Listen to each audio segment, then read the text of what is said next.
Hey, Jason, what's in the box? What's in the box? What's in the box? Jay, what's his name? Who? The guy in Fight Club? Just what's his name? Whose name? Robert Paulson. Oh, There you go. sorry, I thought we were still on 7. I didn't make the segue. Tony, yes, his name. I'm afraid, his name is you're Robert going to ask Paulson. something I'm not going to know now. What's up? Tony, I have your question too. Yeah. Why the fuck did they kill Hicks and Newt in the opening credits? Because terrible writers and didn't want to have to bring them back, and the story was based off of like some weird Star Wars script. Welcome back to Director's Cut, ladies and gentlemen. It's the famous Fincher film, the infamous Fincher film. This is the one that we've been trying to do since the beginning of Director's Cut. So we have a stacked deck, a full house today. Introducing first my co-host from Brainstorm Brewery, Mr. Jason Alt. Good to be seen. Good to be seen. Next up, the man that escaped the forest, making his triumphant return to Director's Cut, writer and contributor for Trexpertise from Classic Flicks, Jay Manning. Greetings and salutations. Welcome back, sir. Thank you. Good to be All back. right. And finally, the man that I started this podcast with from Rad Entertainment, ladies and gentlemen, reintroducing him to the world, to the wild, Mr. Tony Walters. I'm really happy to be back, man. It's been a long time. I've had a crazy summer, and I'm ready to be back on this show and get Rad Entertainment back up and going here starting next month. So hope everybody's excited for that. Perfect. Spoiler alert right there. So the Fincher film, ladies and gentlemen, Jason doesn't, I mean, you've been with me for the past 3 episodes, but really since we started this damn thing, every time we try to make this Fincher show happen, like stuff happened. I don't know what it is about it, but we finally got it going. Some fucking Fincher film fiasco every time. It's a Fincherism, if you will. We were trying to do this Fincher show before I went on hiatus. Like back before Jay got lost in the woods. I found my way out. That's great. In the woods, but I found my way out. So let's talk about our special guests, gentlemen. I'll go last. Tony, you got a special guest today? I do have a special guest today. I'm drinking New Belgium's Voodoo Ranger Imperial IPA. It's 9%, so about halfway through this show, you're going to see me get a little No Pabst Blue Ribbon tonight. No Pabst Blue Ribbon tonight, no. I've been wanting to pick up their, what is it, an APA? Yeah. I haven't tried it yet. I'm going to get that sometime, bring it on. Neither have I. Jason, who's your special guest or guests? I have 2. I'm doubling down on Michigan tonight. This is a Founders Backwood Bastard from their Barrel Age series. I've tried all their Barrel Age series. Founders Backwood Bastard is one of the best. It's got like a sort of like a mapley taste to it. Is an ale aged in oak bourbon barrels. Very good. I would say my favorite of that series is a controversial pick. It's actually called Barrel Runner. It is an ale in rum barrels, and that is fantastic. I also have Bell's 30th Anniversary Cherry Stout. Ooh, nice. I've had this on tap. It's very good. I'm drinking it second. It's more of a dessert beer, I guess.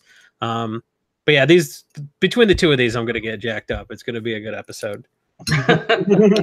And speaking of getting jacked up, I switched to the wine tonight. I have the Mark Ryan Shift. This used to be, funny story about the Shift. It used to be called Suicide Shift, and you can see that that's still on the bottle. It's a GSM. Mark Ryan, in my opinion, it's part of their Broad Track Racer series.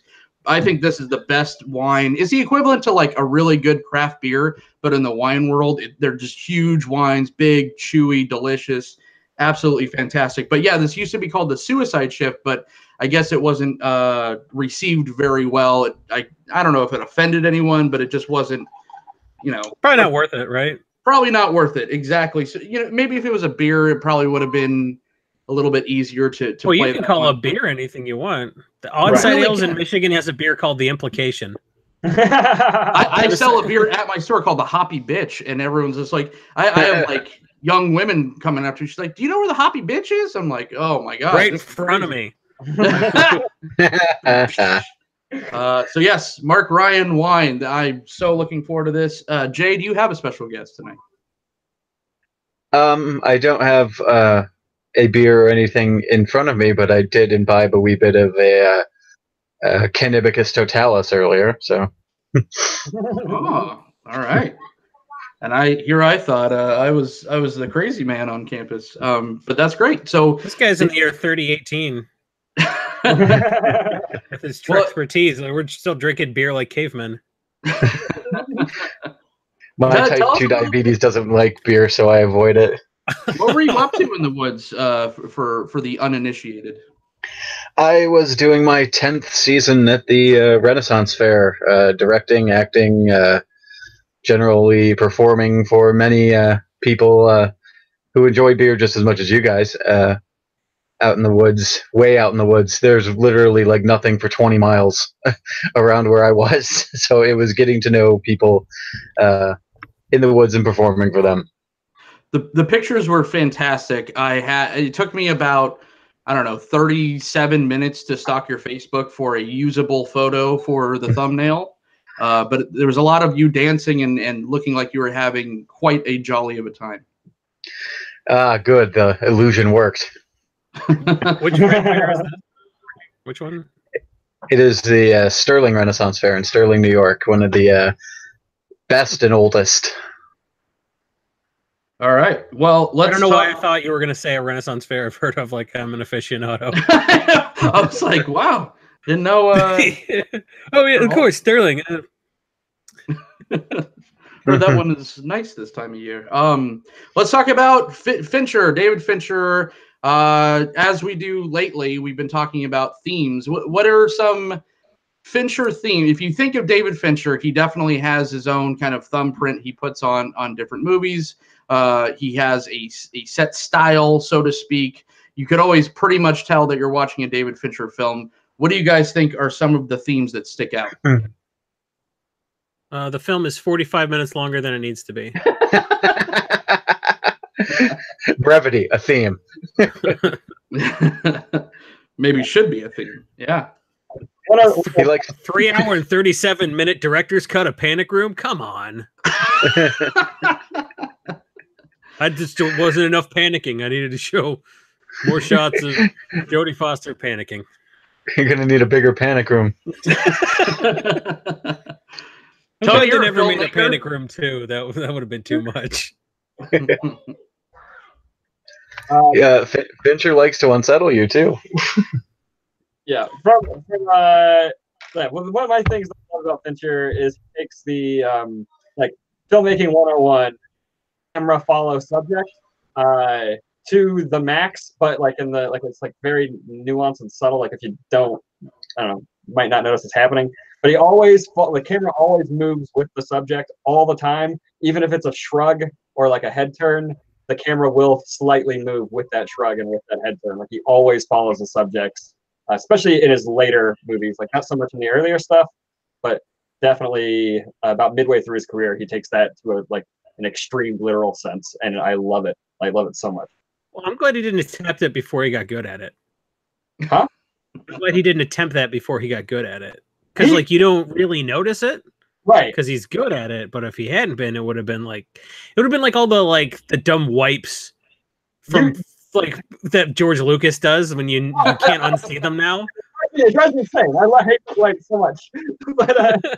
But like he got good at that, so like it's so subtle you don't even notice. It's good. I'm glad he waited. Yeah, well, he did it with music videos first. I think he's testing it out because there's some music videos if you watch where it's like he's trying it, but it's not quite where he wants it. Yeah. But it was like when he perfected it, he was like, "We're now just gonna do this all the time." Especially, and we'll get there. But Social Network is like the amount of camera movement with characters. Amazing. Yeah. And Mindhunter. I don't know if you guys watched that yet. Are we talking about that show? We can. I don't know. I haven't watched it. I have it pulled up. It's great. I'm prepared to talk about Mindhunter. Fincher does a lot of mid-dialogue cutaways too, especially in Social Network, where there's a scene where Jesse Eisenberg's talking to Andrew Garfield, and halfway through it, before the line is even out, it cuts to Andrew Garfield like a reaction expression. It only is like a second long, and then it jumps back to what Jesse Eisenberg is saying, and then after he kind of finishes the line, it goes back to see the full reaction, which is kind of different. I haven't seen that a lot. He has such fast cuts and very like zoom shots as well. Not so much like an Edgar Wright, where it's like those stylistic, like fast kind of jumping shots, or Guy Ritchie or something like that. His is more he wants you to be like the pinpoint of the pen or something like that, where you are, in the intros as well, like Fight Club, you're kind of taking this journey, and his intros are also intricate. The intro to The Girl with the Dragon Tattoo reminded me I was watching a Marvel Netflix show, which was kind of dumb. I just like was very put off by it. He just has these crazy elaborate intros, which are not always needed. The one in Seven's great because that one tells a lot of story. That's more of like a show not tell kind of moment. But some of the other ones later on are just kind of weird and ridiculous. Yeah, he likes to do that thing where he shows a thing working. Like, oh, here's the lockpick going in. Here's the, Yeah. And like he didn't do that as much at first, I think, because the technology looked really bad. But like once it got to the point where special effects were at the level where it looked sort of realistic, I think he did that a little bit too much in Fight Club. He's like, well, here's your apartment blown up, stuff like that. I don't know. It was, he likes to do that, and sometimes it's fine, and sometimes it's a big distraction. In Panic, He likes distraction. He likes to use gigantism in his shots. If you look at Panic Room, he likes to make small things big, like the coffee pot, or there's a scene where Jodie Foster's cell phone gets lost, but it falls right into frame and it's huge in the frame. He loves to blow up small. There was a shot, I think it was in Fight Club, where it's like going through the trash can and all the corporate logos in his trash can, and comes up into Edward Norton's office. He's mastered the art of gigantism. It's almost like he thinks we're idiots. It's like, hey, you think that phone's gonna matter later? The phone fell under the bed. Do you think the phone will be important later? Do you? Emperor Kuzco comes out and says, "Oh, this phone isn't important. Sorry to slow you down. All right." I'm David Fincher. I learned about a technique called foreshadowing. Right. Well, that's what I'm getting at, like, as far as the filmmaking 101 thing. I think Fincher is filmmaking 101. He took everything that he learned and went, I'm going to do everything to the book. To the extreme of that. Like these are just general rules of thing. And he's like, no. I'm going to do it literally. Like, every single thing is going to be the most literal way I could do it. But somehow he created a style out of it, and it works for him, and I really enjoy it. Well, it's like those are rules for a reason, because like that's effective filmmaking. So he's like, all right, I'll do it. Coming out of music videos help him too. Well, yeah, and everything's so super saturated too. Everything has extreme filter on it, especially everything in Fight Club. 7 is very grainy looking, and then the other thing that kind of ties everything together while we're talking about themes is his frequent score collaborators, and that's with Atticus Ross and Trent Reznor. He did like deviate a little bit, went with the Dust Brothers in Fight Club, but kind of since then and a little bit before is always Atticus Ross and Trent Reznor, which I think they won an Academy Award for their score in Social Network, if I'm not mistaken. Mm-hmm. Yeah, he's worked with Reznor ever since 7. He got him to do that remix of Closer specifically for the movie. But only one music video for Nine Inch Nails.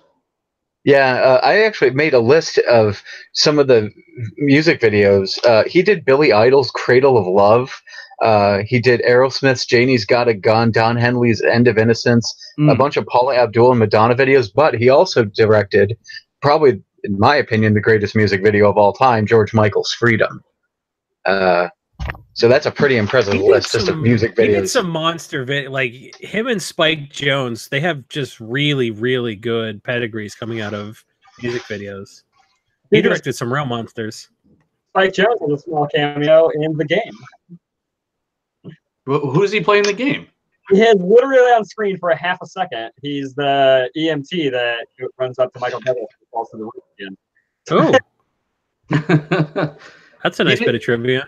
He did a bunch of camera work for, like, I think he did some Indiana Jones. Oh, no, he did the matte painting for Indiana Jones, and then he did some camera work for Return of the Jedi, too, right? That I did not know. I confirm that. Don't phrase it as a question. We didn't prep for any of this. Fine. Some people like when we did a rehearsal and you just like you ask rhetorically and we're like, yes, of course, but we don't. We're like, what? Sure. I was told there would be no homework. Yeah. Yes. David Fincher for this podcast, not Spike Jonze. I'm sorry. Who was it? David Fincher. What? Yeah. No, moving on. Right. Okay. All right, let's jump into Alien 3. Tony and I and Dan Murphy already went through the entire Alien trilogy, but hey, Tony, what's Alien 3 about? It's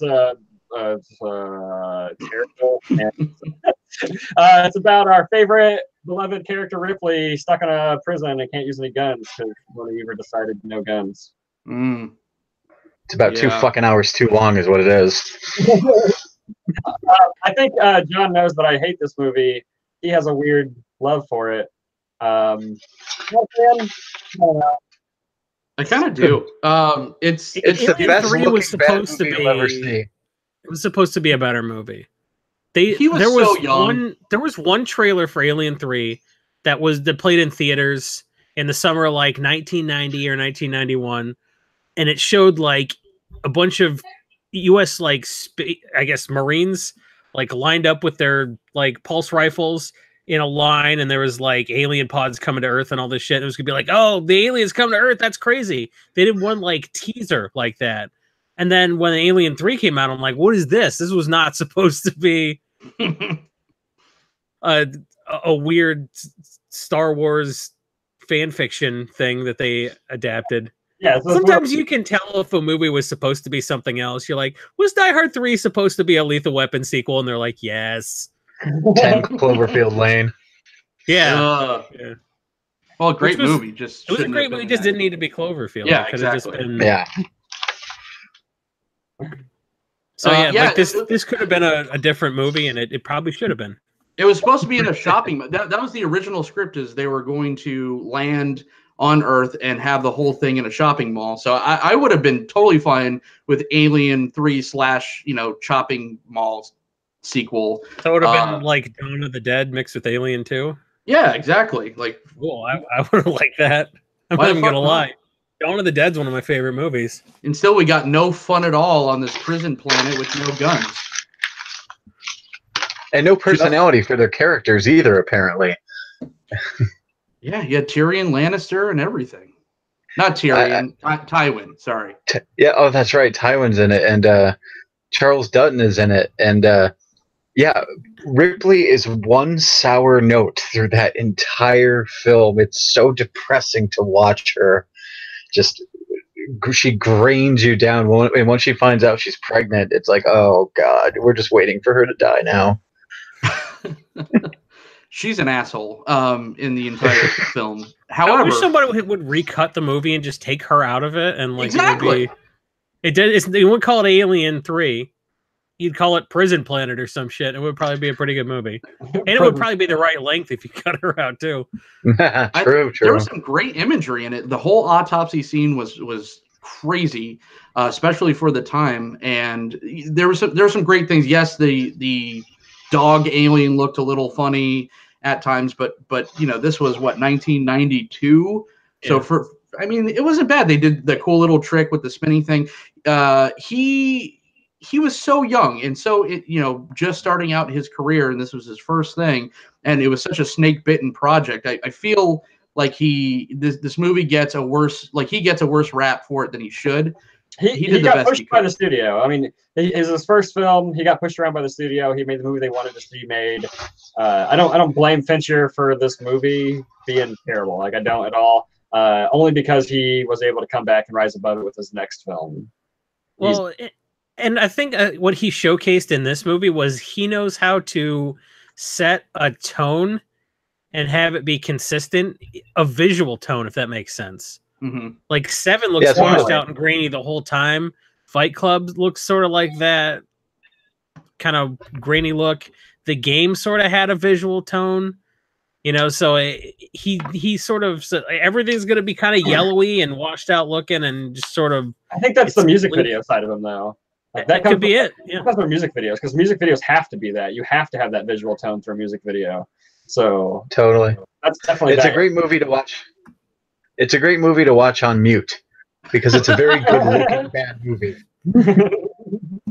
Yeah, maybe it could have been like if it was just so like if it was like a short film. Think about how great that movie could have been. Like just almost like a fan fiction, maybe 25, 35 minutes long. And I think it would have been very entertaining. It was the fact that you had a music video director attempting to make a franchise full-length thing, and I just think it got away from him a little bit, and he had no backing, and I don't know. It just sucks. That's why I feel bad for him. I don't know why that should like put Alien 3 on a pedestal for me, but I think it's more of like, I get what you were doing, I get what you were trying to achieve, but it just didn't really work out. But yeah, let's go to 7. Well, he made this movie because he basically had to. It was one of those things where it's like when you're starting out in stand-up comedy, it's like, well, you're gonna drive 3 hours for basically gas money, but like if you do gigs like this that nobody else wants to do, that's when you get 7, right? Yeah. So, like, nobody else was going to make this movie for all the reasons that it was shitty, but he sort of proved that if you give him a nightmare project like this, he could give you something that fans of the Alien franchise aren't a big fan of, but, like, I don't know. He made, like, a 6.5 out of 10 movie, so, screw it. And Everyone has to open for Carrot Top. Movies. Yeah. For sure. Well, I'll argue. I hate Resurrection so much. I know Tony loves it, but it's a guilty pleasure, yeah. Can you imagine if Joss Whedon had made Alien 3?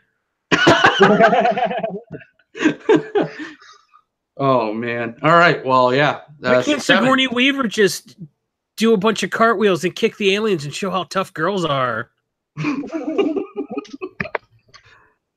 Just the worst. It's great. It's great. It's 1995. Yeah, 1995. What's in the box? What's in the box? Jay, tell us what 7's about. It was the first movie I ever snuck into because I wanted to see it in the theater, and so I bought a ticket for like Beethoven or something, and snuck into that theater, and then snuck into it the next week. 7's awesome, man, because it starts off with your standard like book of cliche exchanges between Morgan Freeman and Brad Pitt. That first scene, I mean, you might as well pull them out of the cop movie playbook. Like, I worked homicide 5 years, not here. I understand that. So it sets you up for this almost by the numbers, like dark, gritty cop movie. But then that awesome opening sequence, that credit sequence comes on. And you're like, oh, this might be kind of weird. And then the first murder happens, and you're like, oh, that's a little unsettling. And then the next murder, and the next one. They keep building and building until finally, what's in the box? He may as well have killed your own wife by the end of it, because that's how Fincher just knows how to wind that tension through all 2+ or whatever hours of that movie. Like, even when John Doe's sitting at a table caught in handcuffs, you're still scared shitless of him. It's just awesome. This was his masterpiece, in my opinion. Jay, or Jason? Sorry, there's 2 of you now. I can't just call you Jay. Was this your favorite Fincher film, Jason? I don't know. Probably. I didn't go back and watch stuff I saw recently. Like, I didn't rewatch Gone Girl or The Girl with the Dragon Tattoo in preparation for this. I watched some of the older stuff I haven't seen in a while. But 7 was re-released in theaters around here recently, so I actually went and saw it in theaters. So wow. That was huge. This really holds up. So I would say it might not have been my favorite at the time, but I think this holds up the best. And I think if we go back and rewatch The Social Network in 20 years, I don't think it's going to hold up as well as this has. So this is probably his best movie. Shots fired. Yeah. Spoiler alert: Social Network is my favorite Fincher movie, but 7's Mine great. Too. Yeah, 7's amazing. 7 is his take, kind of, because like I think the thing that separates Fincher, and some people might not even realize that Fincher made all these movies, because every single movie he makes is like such different genres. And Seven is, like this noir cop horror movie that is absolutely terrifying and unsettling, but also like a detective story, and you're trying to figure it out along with the characters. And man, just I did not get a chance to rewatch this one in preparation, but I probably watched it I think last year at some point. I love this movie. I love Brad Pitt in this movie, because this is Brad Pitt, like heartthrob Brad Pitt kind of, and then he did this movie Seven, which was like, all right, dark, pretty boy movie. I don't know. I love Brad Pitt in this movie because this is him. And Gwyneth Paltrow too. I think that was probably a choice. That was the first collaboration with Brad Pitt, and I think that Fincher probably chose pretty people like Fincher and Paltrow at the time, who were just doing these kind of fluff pieces. And like we talked about last week when we were talking about Great Expectations, Gwyneth Paltrow's not always the best, but she was fine in this film. Morgan Freeman was the best Morgan Freeman. I mean, he was basically just Morgan Freeman in this, but it was just great though. And I wish I knew off the top of my head when Usual Suspects came out, because if it was around the same time, man, like Spacey had two very similar roles with these two like Shyamalan-esque twists that just like rocked everybody. Suspects was 95, same year. Yep. Was it really? Oh my God. I think they were within about a month or so of each other, if I'm not mistaken. And I think Seven came out first, and I think I'm remembering that right. I wish I saw those in the theaters now back then, because it was just like, what were people thinking if you went and saw those movies? And maybe, Jay, maybe you said you did. Did you see both of those the same year?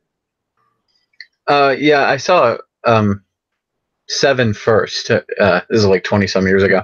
And I didn't see Usual Suspects until it hit video like late in 95, and when someone spoiled it for me. But it was still good. If we can focus on Brad Pitt for a minute, he is to David Fincher what Robert De Niro is to Scorsese. They have a great shorthand with each other, and Fincher knows how to get really good and honest performances out of Brad Pitt. The three movies I've seen with him and Fincher they're always his strongest work, as far as I can tell, in my humble ass opinion, because I can usually take or leave Brad Pitt, or it looks like he's sleeping through some stuff, Oceans 11, 12, and 13. But Seven really got him out of his shell. He wasn't playing just some pretty boy who was caught in something. He wanted to be a cop and wanted to make a difference, and had that hero worship thing. I think it's a strong performance from him and Morgan Freeman. You're right. He's very Morgan Freeman-y in this. Yeah, it was like the two leads were in. It's like they were pulled out of a standard paint by numbers type of crime noir movie and transplanted into just something completely twisted and crazy, almost like a Saw film. That's probably what Saw came from. Oh, for sure. And then you look at it like, he's a week from retirement. He's gonna die for sure. This is so predictable. Nope. The original ending about the movie. Oh yeah, the original ending. Yeah, go ahead. The original ending, I guess, had Morgan Freeman shooting Kevin Spacey at the end, and I'm so glad they changed that. It would have been completely against his character to just commit a murder.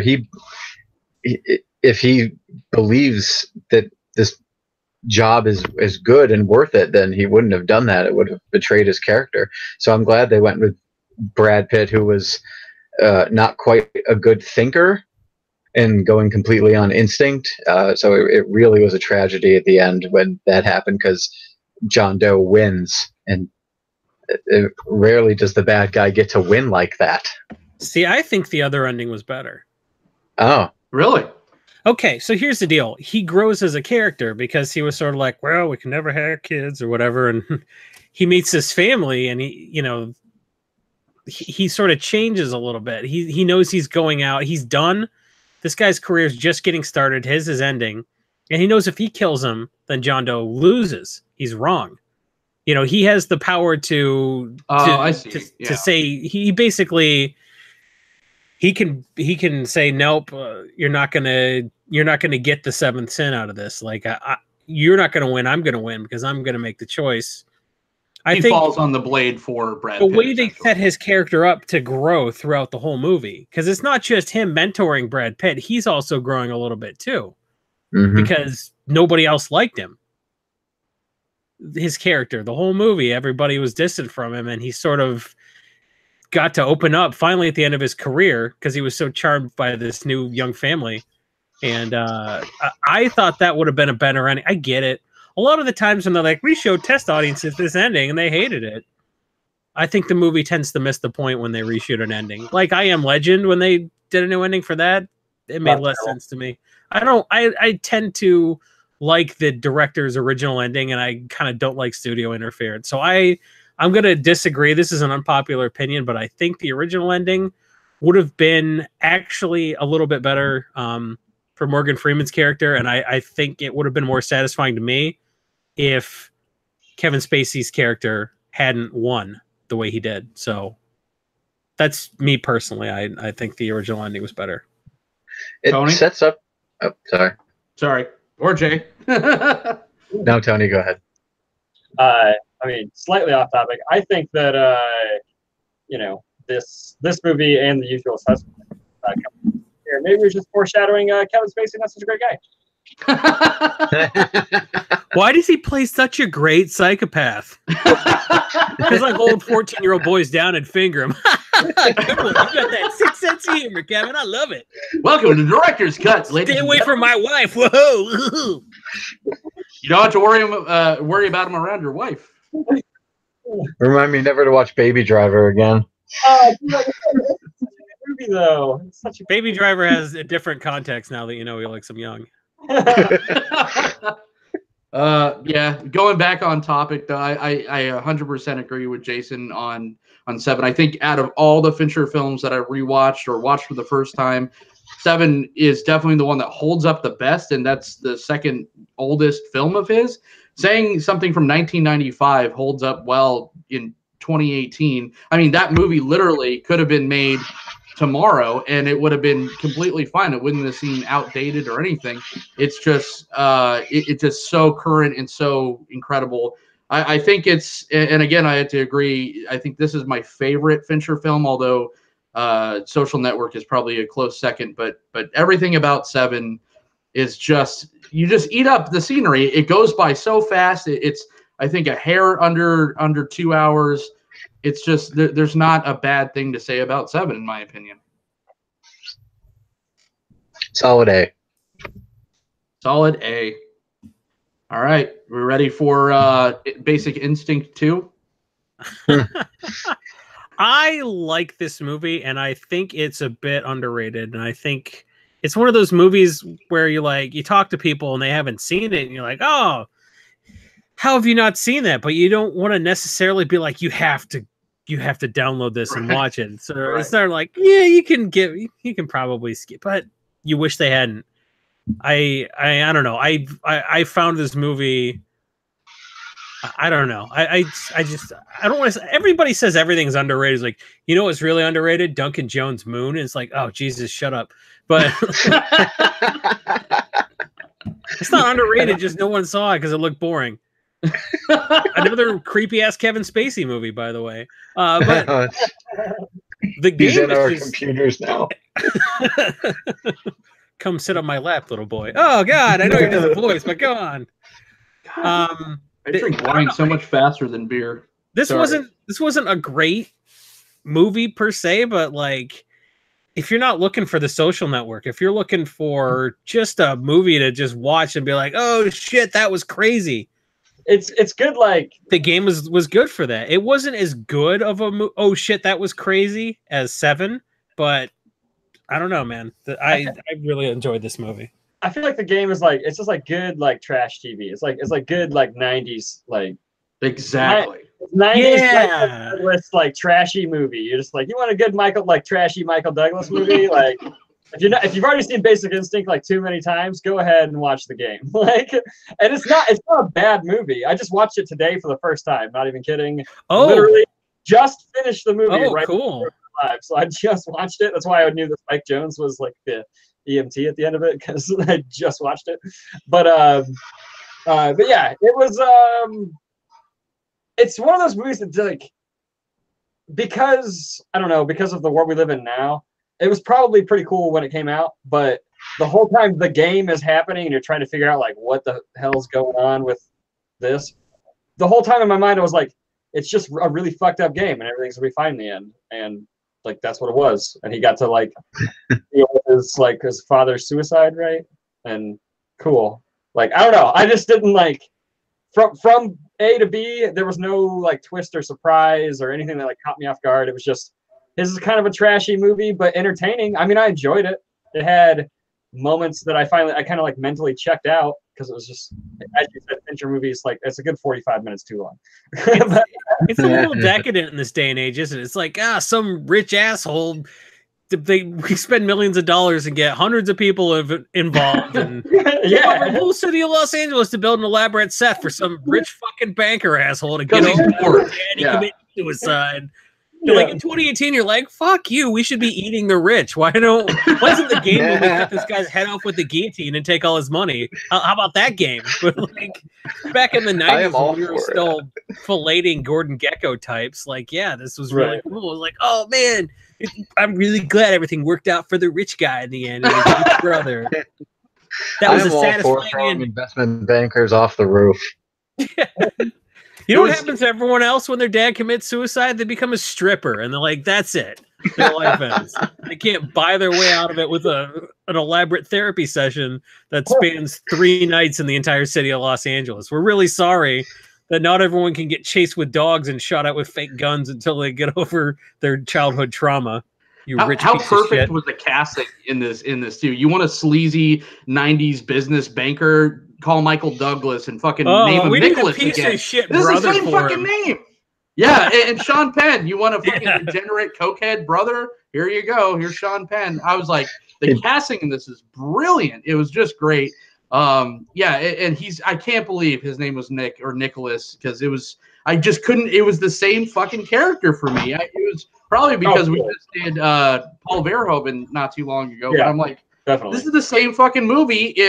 If his character in Basic Instinct was Sharon Stone, like that's Sharon Stone's character. That's where she's headed. She's bored in life, so she's gonna murder fucking people with an ice pick and get shot at by fake guns, like you said. It was just if it had a better ending, and again, it's not a bad movie. It's suspenseful, blah blah blah, but the ending was just so cute and so like wrapped in a neat bow. It was a little cute, wasn't it? It's so cute. I'm like, and everyone comes out, yay! And then this is your life.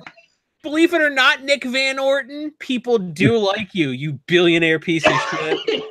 And they staged 2 surprises. They staged the surprise coming off the rooftop and then down where they knew he was going to jump off the building. Like, right. How did they know he's going to jump off at that? That's the building his dad jumped off.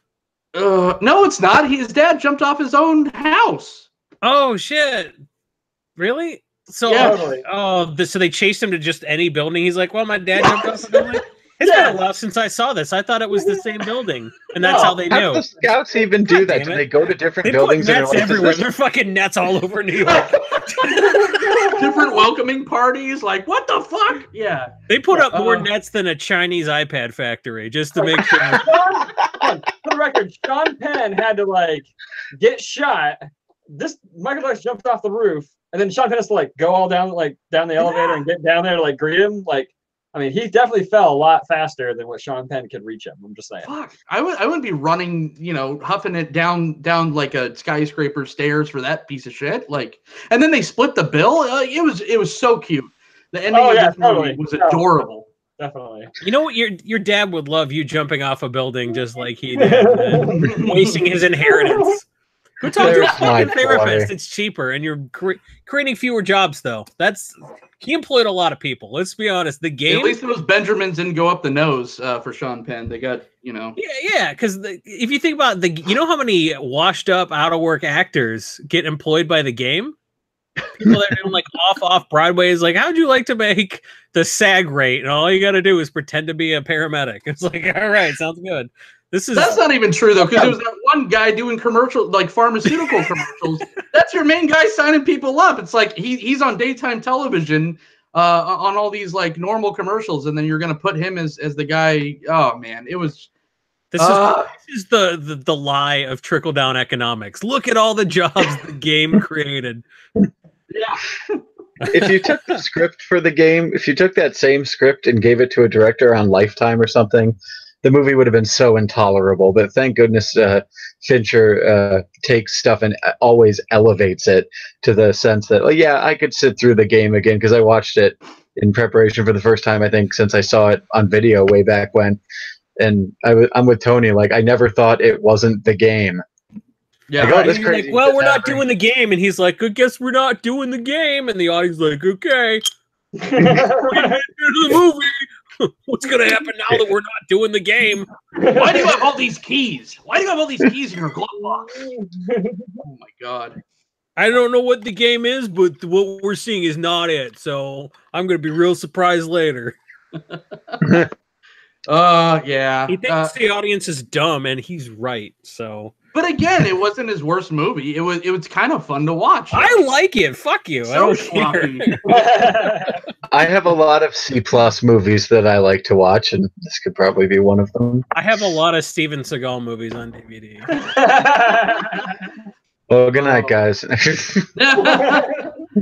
All right. And then, yeah, let's go 2 years later to Fight Club. Which probably held up the worst of all of his movies. Oh, geez. Here we go. No, but seriously, okay. You said that shit on Twitter, but think about it. You're the same exact age as I am. And you went into that theater and you came out and you were like, fuck, that was the shit. Yeah, but I was a fucking idiot. I was 15. What did I know? Still, at the time, it was the best movie you ever saw. Dude, I was 15. A lot of shit was cool when I was 15. The problem with Fight Club is not the movie. The problem with the people who like the Fight Club. No. The problem is our age. The problem is our age. Because Fight Club is a fucking punk rock movie, and it's Chuck Palahniuk, and he wrote it when he was like 18 or 19 or 20 or something. So like, I mean, it's just like it's young and it's punk rock, and it's like fuck the system. It's very much like Wanted, like not the movie Wanted, but like the comic book. The movie's awful. Anyway, but the movie. Oh, no! I was thinking The Losers. Never mind. The movie one is so dick. I'm sorry. I apologize. 100%. No, I got confused. I was like, The Losers actually improved the ending. Wanted, yeah, they optioned that when he had one issue written. He's like, "Do you want to see the rest?" They're like, "Nah, we're good. We got this." Yeah, Wanted was a piece of shit. I'm sorry for. It's okay. I've been drinking. It's all right, but the Fight Club, from like the overall story of Fight Club is very young, like punk rock attitude, and being like who I am and just still very much into punk rock, I very much still appreciate Fight Club, its story, but like it's more the story itself is more nostalgic for me. But from a filmmaking standpoint, this movie's fucking awesome. Like I absolutely love the way this movie's put together, and I love the flickers of Brad Pitt before Brad Pitt's character, like before Tyler Durden enters the scene, but you like in the opening scenes you get these little flickers into it. I love that. You can freeze frame and just catch Brad Pitt just standing there in like the fucking fur coat and shit. I love it. I love it so much. Like you get more out of watching this multiple times, whereas The Game is a movie that doesn't benefit from rewatch. A lot of his movies don't benefit from rewatching, really. Right. Yeah, that's actually yeah. Fight Club, you actually do gain quite a bit the more you watch it. But as the older you get, you might become more distant from what the message of the film is. I think it's just all the fucking frat guys that love this movie too much for the wrong reasons. It's like Scarface. It's like, man, Scarface was sobering. You learn that like that kind of ambition is just going to consume you, and like doing all that crime and thinking that kind of lifestyle is what you want to aspire to is so destructive. And then rappers like, yeah, Scarface is my shit. you're like, oh no, you guys like this for the wrong. I don't know. I think I'm not saying if you like Fight Club, you're a douchebag, but I think if you're a douchebag, you love Fight Club. Definitely, definitely true. So it's hard to distance myself from I like the movie Old School a lot, and then when I was on campus, everyone was like, "Won't you hit your lips? It's so good." And I was like, "All right, I'm over that movie. I'm out. I can't. I'm out. I can't separate myself from like hearing people rant about how great Rick and Morty is makes me like Rick and Morty less. And Dude, Fight Club is the Rick and Morty of movies. It might still be great, but like I just don't want to talk about it with anyone who really wants to talk about it. Go ahead, Jay. I have a hard time explaining to Rick and Morty fans that Rick is the villain, and it's the same with Fight Club. I also liken it to my dear hippie friends whom I love, who like Portlandia, and I sit them down and say, "You know, Portlandia is making fun of you, right?" And it's the same with the dude bros who like Fight Club for all the wrong reasons. This movie spoils toxic masculinity before it was even satirized, you frat dick. You guys who spend all day, listening to Ayn Rand novels while you're working out, this movie completely tears you to pieces. It almost projects the sense of like avatars that we have now on our social media. Brad Pitt was the avatar of the narrator of Jack, and once that illusion is destroyed, and once Jack knows exactly who he is, he realized he doesn't need that facade. It's all about the whole movie's about tearing down facades, which is a theme that Fincher added that isn't really in the book. The book reads like a 19-year-old wrote it. Right. All these short, choppy sentences with not the best grammar. So I think the movie really improves on the themes of the book. Even if the ending is kind of like head scratching at the end, like, okay, if he's really him, how did he pick up that thing and bring it to that guy? But by the end of it, I'm already hooked. It's the Jaws defense. The ending of Jaws is absurd, but I bought into it for the first 2 hours. I'll buy the last 2 minutes. Right. There's got to be some sort of payoff. Tyler Durden is the manifestation of a straight man turning your brain off. No, yeah, but if you can't sleep and all your insecurities became manifest, how would they express themselves? And basically, Tyler Durden is a dude insecure about how well he fucks women. Like you do. Have you guys read Fight Club 2? There's a book called. There's a graphic novel. Chuck Palahniuk just wrote a graphic novel, came out last year, called Fight Club 2, or a couple years ago. I read the graphic novel. Yeah. The Return of Tyler Durden. Yeah. Oh, for Christ's sake! Is it really? It is good. I like it a lot. And Edward Norton and Brad Pitt have both said that they'll do it, but Fincher has not got on board yet. I don't know if it would. I don't know. It's kind of like I don't think it needs a movie. I don't think it needs a movie, but I just enjoyed the story. Yeah, the fact that he was 19 when he wrote this. That's why he wanted to revisit it, was because he's an adult now. Yeah. It speaks to what a good writer he is. Does it seem more mature at this point? For sure. I have a huge issue with Mark Miller. He wrote Kick-Ass and Wanted and Old Man Logan, things like that. Mark Miller, when he wrote Wanted, that was like his first big hit, and he was about 19 or 20. And when you read Wanted, it's very immature. It actually kind of reminds me of Fight Club in the way that Fight Club reads. It reminds me of Sucker Punch, is what it reminded me of. Yeah. It wasn't a great comic book. It was fan service, and it was kind of cool. Right, but everything Mark Miller writes, though, even to this day, Old Man Logan, anything so he's wrote some things that sell like crazy, but everything he writes is just immature. He has not grown as a writer. Where Chuck Palahniuk, he wrote Fight Club at a young age, and he was like, you know what? I want to revisit this, from a perspective of who I am today, and write a completely story about these characters that he created when he was extremely immature. And I love it. And that's good writing and growth. And I hate Mark Miller. I think Mark Miller understands his audience. That's no, totally true though. The Michael Bay syndrome. He's the Michael Bay of comic books. He really is. He understands. I can accept that. I can accept it like from a marketing It's standpoint. like I could write some mature shit that you won't like, or I could make Kick-Ass 2.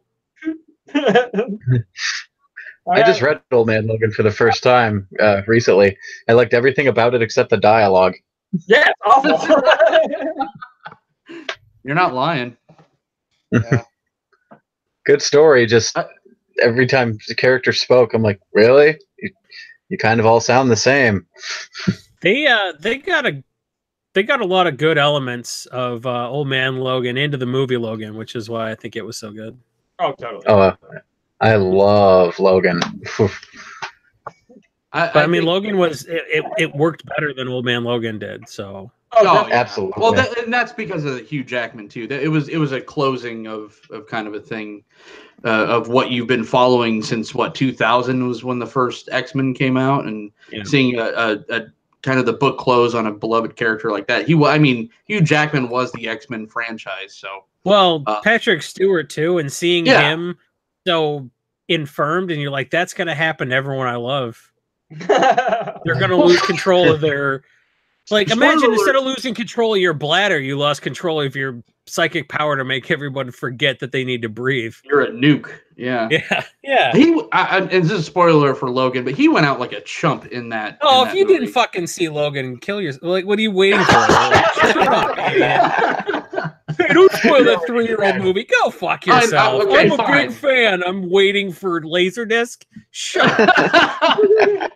But how did Xavier not go out like the biggest fucking chump in that film? Well, he's 90 years old and he can't walk and he's really sick. So I mean, he wasn't able to walk for a long time. He wasn't going to go down like Aragorn of Arathorn or something. Full of arrows. I love how off we are right now on a tangent here about Logan, but. The part about Logan, like from the comic book to the movie, was that they switched the who killed all the X-Men thing. Because in the comic book, it was Wolverine, the X-Men, and right, was all the X-Men. Fantastic! Like such a beautiful twist that makes far more sense and just like it works. Why couldn't he just smell that it wasn't them? Right, yeah. Because he had the berserker rage going.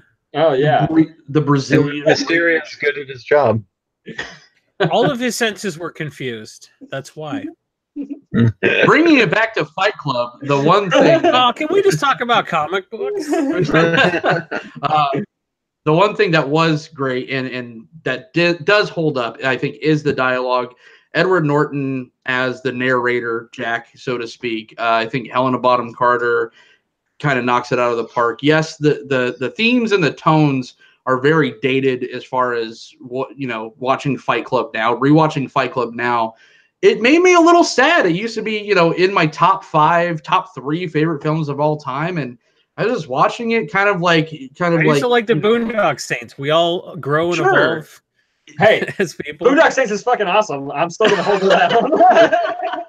Have you watched it like this year though? No, I haven't. No, of course you haven't, because you watched it a million times in college. You're like, can we watch something other than fucking Boondock Saints? Yeah, Boondock Saints 2, All Saints Day, because the rules. Thanks for coming out. Yeah. Can I mention quickly my favorite scene in Fight Club? It's a terrible scene, but I love it. It's when Edward Norton is on the table in the police station and they're pulling off his pants to cut his balls off, and like the chief knocks on the door and they tell him to be quiet, and he's like, the guy opens the door, he's like, let's go look at that house on Paper Street. All right, we'll be right there. Why is Edward Norton not screaming his head off? There is a cop literally 2 feet away at the door who can stop them from cutting his balls off. If he just yells, "Hey, they're cutting my balls off!" Because he is Tyler, and part of him buys in. I hope so. I hope so, because I thought that was just stupid. But that's neither here nor there. Be quiet to. Yeah, it's knock, I don't know. Help! Visually, the movie was it was an editing masterpiece. Visually, yeah, you could see a lot of great looking films nowadays, Children of Men, stuff like that. But then, you know, you see like what an intricate, it was so intricately edited, especially for, you know, a film of the 90s. That was kind of what I appreciated from it. You know, the message kind of got lost in the ether, so to speak. But when I rewatched Fight Club, I was like, wow, the performances are still great. The dialogue is still pretty good, even though the content is a little weird. But editing wise is just fucking perfection. He elevated the book for sure. Yeah. From a filmmaking standpoint, it's a fucking solid movie. Like beginning to end, it's entertaining as hell, and its structure is fantastic. Pacing is great. Like I have no problems with the movie. It's just the only issue watching it as an adult is just like subject matter. It's just I'm an adult. We've grown beyond. I'm too cool to conform. We've just grown beyond still that. Likes this movie. I don't want. I work in a damn factory. I've conformed. Like, I am my out. damn khakis. I can't wait to sell out and be a corporate whore. Right? I have IKEA furniture. What do you think? You're better than me? All right, and from one hit to another, Panic Room 2000. Oh. Jason, what's Panic Room about? Panic Room is about a panic room. That's it. A divorcee buys a new house, and her first night in the house, a crew show up to remove the secret safe in the floor of the panic room. One of the grandsons of the people who owned the house knew that his grandfather had hidden $20 million in bearer bonds in this safe. And he waited until the house was vacant to bring in a crew to just go in there, empty out the safe. And that was going to be the end of it, except he doesn't know how escrow works. He thought it was 14 business days and not 14 days. So there is a family in the house. And the family is Jodie Foster and her young daughter. She locks herself in the panic room, and then they have to coax her to come out so they can get at the safe. And spoiler alert, this movie doesn't really hold up. I'm bored and confused already. It's a movie called Panic Room, and it's about a panic room where you need to get in a panic room, and that's like it. That's it. Wow, the only thing that can make this better is Kristen Stewart. Oh wait. If there's a list of who would you like, if that's a question, who's the person that you would least want to get stuck in a panic room with? Dwight Yoakam. Yeah, Dwight Yoakam. He was the best Jared part Leto. about this film. I mean, kind of, but I don't know, man. He was Did so I tell you gross. about what happened when I was talking to Jason Statham on the set of Crank? Jesus, Dwight, yes, 4 times. I was in Wedding Crashers, you know. Oh, Jesus. I'm happy to see Forrest Whitaker play someone who's worried for a change. I got nothing. That man can express 2 different emotions on the different halves of his face. I don't want to integrate Forrest Whitaker. He looks like the before and after picture of a stroke. This movie's MacGuffin, dot movie. It's just one MacGuffin. If you got to be stuck in the panic room with your daughter, give her diabetes too. It's like, oh god, it's just kind of the worst. There's a lot of contrivances. Like, well, why don't they just stay in the panic room? Yeah, it's a good point. But Yeah, diabetic, they gotta get the insulin. And as a diabetic, I can tell you that you don't succumb to death that quickly if you don't have your lunch. She's like, oh, she needs your insulin because she's been in here for 2 hours. Like, bitch, she was asleep. What was her plan? Like, how your sugars can jump while you're sleeping because you burn sugars while you sleep, but not like that. That's movie diabetes. It's like movie gunshots. Like, the bullet just goes in. Your whole torso doesn't friggin' explode. Paul Verhoeven. Mom, I didn't say anything because I didn't want to warn you, but my blood sugar went down like 30 milligrams over the last hour.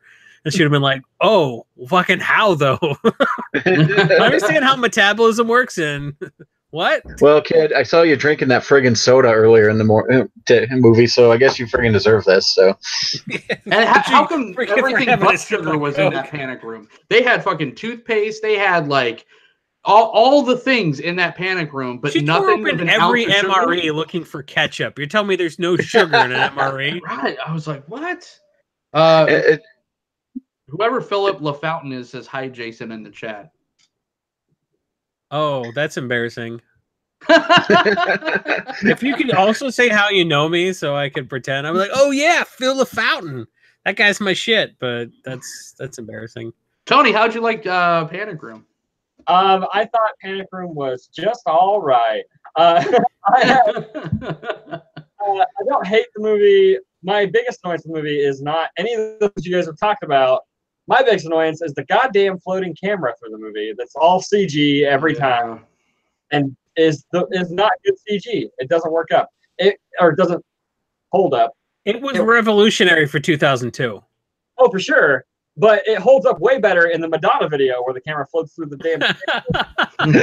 No, fuck that. Wasn't the first Lord of the Rings like pre-2002? So no, it was not groundbreaking for 2002. No, I'm not saying ground. I'm just saying it's Matrix Revolution. oof. Yeah. Boy, why don't you just kick this movie in the What's Matrix balls? Revolution? I only know of Matrix and the Animatrix. Did they make more than 2 movies? I didn't see it. I don't acknowledge have what more than he's 2 having. Matrix movies. The Matrix Reloaded style CG. It's fine. You didn't like them grinding in the jungle at Zion? It's just all right. I like Matrix 2. I'm not gonna even. Ew. Why does Jodie Weaving Foster need a house with 17,000 rooms in it? Is my question. She's divorced. From who? The friggin' Shah of Iran? This Well, a house guy is who like can't 4 fight, stories. that's for sure. That guy can't even shoot a pistol sitting in a chair. Wasn't the dad the biggest bitch on the face? Oh my god! Yeah, and then why was he so old? Right. Why is he so old? Because that's how it's believable that That he was rich. yeah. Okay. Patrick Bacow. Rich bitch. Best line in Jodie Foster when she says, "Put him on the phone, bitch." No, the best line was when she's like, "Get out of my house," and Kristen Stewart's like, "Say fuck," and she goes, "Fuck."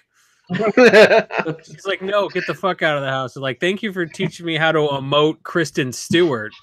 Oh, Wow. The balls on that friggin' kid being Jodie Foster's acting coach. Sure. Imagine if William Hinckley had seen this movie and he'd be like, "Wow, I wouldn't even shoot Trump for her at this point."